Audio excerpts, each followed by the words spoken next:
আমরা লম্ববৃত্তাকার চোঙ এই অধ্যায়ের আজকে পার্শ্বতলের ক্ষেত্রফল নিয়ে আলোচনা করব। লম্ববৃত্তাকার চোঙের পার্শ্বতলের ক্ষেত্রফল। প্রথম দেখে নাও যে লম্ববৃত্তাকার চোঙ দেখতে কেমন হয়। আমরা পাশে একটা চিত্র অঙ্কন করেছি, এটি হলো আমাদের একটি লম্ববৃত্তাকার চোঙের চিত্র। লম্ববৃত্তাকার চোঙের আমাদের পার্শ্বতল রয়েছে একটা, যেটা আমরা বক্রতলও বলতে পারি, এবং দুটি সমতল রয়েছে। উপরে একটা রয়েছে আমাদের সমতল এবং নিচে একটা রয়েছে আমাদের সমতল। আর এই যে পাশে রয়েছে সেটা আমাদের বক্রতল বলা হয়, বক্রতল বা পার্শ্বতল বলা হয়। যেমন আমরা বাস্তব এক্সাম্পল যদি কথা বলা হয়, তাহলে আমাদের পাইপ দেখেছো, প্রত্যেকটা পাইপ বা পাইপের আকৃতির যে সকল আমরা চিত্রগুলো পাই, প্রত্যেকটা চিত্র হলো আমাদের কি লম্ববৃত্তাকার চোঙ। যেমন আমরা আমাদের বাড়িতে যে সকল পিলারগুলো তৈরি করি, সেই পিলারের আকারও কখনো কি হয় আমাদের পাইপের আকারের মতো হয়, অর্থাৎ লম্ববৃত্তাকার চোঙের, সেটাও আমাদের বাস্তব উদাহরণ। তার মানে পিলারের যদি কথা বলা হয়, এবং পিলারের যে চারিটা দিক রয়েছে, উপরের অংশ এবং নিচের অংশ বাদ দিয়ে যে বাঁকা অংশ রয়েছে, সেই বাঁকা অংশটা হলো আমাদের লম্ববৃত্তাকার চোঙের উদাহরণ। যেমন ধরুন আমাদের পেনের কথা যদি বলি, তাহলে এই পেনটা হচ্ছে আমাদের লম্ববৃত্তাকার চোঙ। যেমন এই যে বাঁকা অংশটা রয়েছে, এই বাঁকা অংশটাকে বলা হয় আমাদের পার্শ্বতল, এবং উপরে একটা সমতল রয়েছে, যদি এটাকে আমাদের কেটে দেওয়া হয় তার নিচে একটা সমতল পাওয়া যাবে। তাহলে এটাও হলো আমাদের একটা লম্ববৃত্তাকার চোঙের বাস্তব উদাহরণ। তাহলে দেখো আমরা পার্শ্বতলের ক্ষেত্রফল, তাহলে আমাদের পার্শ্বতলের ক্ষেত্রফল নির্ণয় করার জন্য যে লম্ববৃত্তাকার চোঙ দেওয়া আছে, সেই লম্ববৃত্তাকার চোঙের ভূমির ব্যাসার্ধ আমাদের ধরে নিতে হবে এবং উচ্চতা ধরে নিতে হবে। তাহলে আমরা ধরে নিচ্ছি যে ধরি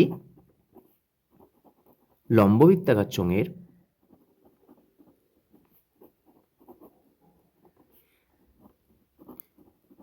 ভূমির ব্যাসার্ধের দৈর্ঘ্য সমান আর একক। কেন ব্যাসার্ধ ধরলাম? কারণ সমতল দুটি রয়েছে, সেই সমতল দুটি হলো আমাদের বৃত্তাকার অংশ। তাহলে বৃত্তের ব্যাসার্ধ ধরে নিলাম আমরা আর, এবং উচ্চতা, কার উচ্চতা ধরলাম? আর যে লম্ববৃত্তাকার চোঙ রয়েছে, সেই লম্ববৃত্তাকার চোঙের উচ্চতা আমরা ধরলাম এইচ একক। তাহলে শুধুমাত্র মনে রাখবে যে তার পার্শ্বতলের ক্ষেত্রফল হয়, সুতরাং লম্ববৃত্তাকার চোঙের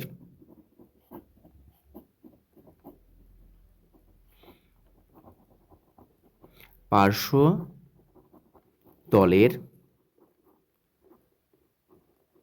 ক্ষেত্রফল সমান 2πr/h বর্গ একক। এটা হলো আমাদের যে কোনো লম্ববৃত্তাকার চোঙের পার্শ্বতলের ক্ষেত্রফলের ফর্মুলা।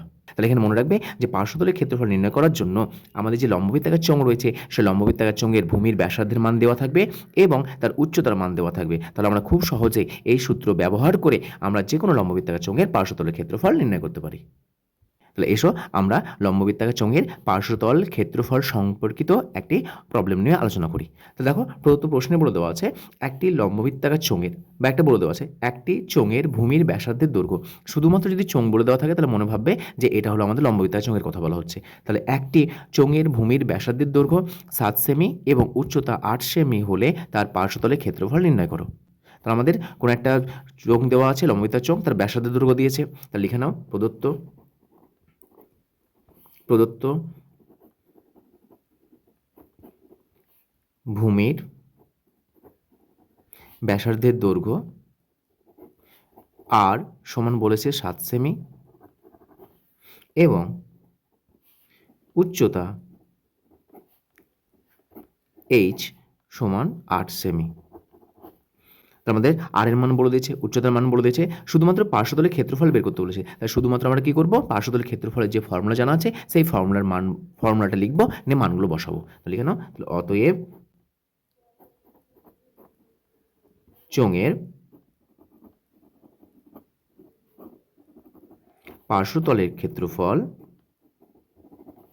সমান 2πr/h বর্গ সেমি হবে আমাদের। জাস্ট ফর্মুলাটা লিখলাম আমরা, যেহেতু সেন্টিমিটার দিয়েছে বা সেমি দিয়েছে তার জন্য বর্গ সেমি হবে। মান বসাও, 2 ইন্টু পায়ের মান জানি আমরা 22/7 ইন্টু আর এর মান বলেছে 7 ইন্টু এইচ এর মান বলেছে 8। 7-এর সঙ্গে 7 কাটছে, তাহলে এটার সঙ্গে মাল্টিপ্লাই করো, 22-এর সঙ্গে 2 গুণ করলে আমাদের 44 ইন্টু 8। তাহলে এটা মাল্টিপ্লাই করো কত পাচ্ছি আমরা? 8 4 8 32, 2 3 4 8 32, 33 34 35। তার হচ্ছে আমাদের 352 বর্গ সেমি। তাহলে আমাদের যে লম্ববৃত্তাকার চোঙের ব্যাসার্ধের দৈর্ঘ্য 7 সেমি এবং উচ্চতা 8 সেমি, তার পার্শ্বতলের ক্ষেত্রফল পেলাম 352 বর্গ সেমি। যেহেতু আমাদের ক্ষেত্রফল, সেই জন্য আমাদের বর্গ সেমি তার একক হলো। তাহলে এইভাবে আমরা যে কোনো লম্ববৃত্তাকার চোঙের পার্শ্বতলের ক্ষেত্রফল নির্ণয় করব। শুধুমাত্র পার্শ্বতলের ক্ষেত্রফলের যে সূত্র রয়েছে এই সূত্রটাকে একটু মনে রাখবে, তাহলে যে কোনো লম্ববৃত্তাকার চোঙের পার্শ্বতলের ক্ষেত্রফলের মান নির্ণয় করতে পারবে যদি তার ব্যাসার্ধের দৈর্ঘ্য এবং উচ্চতার মান দেওয়া থাকে।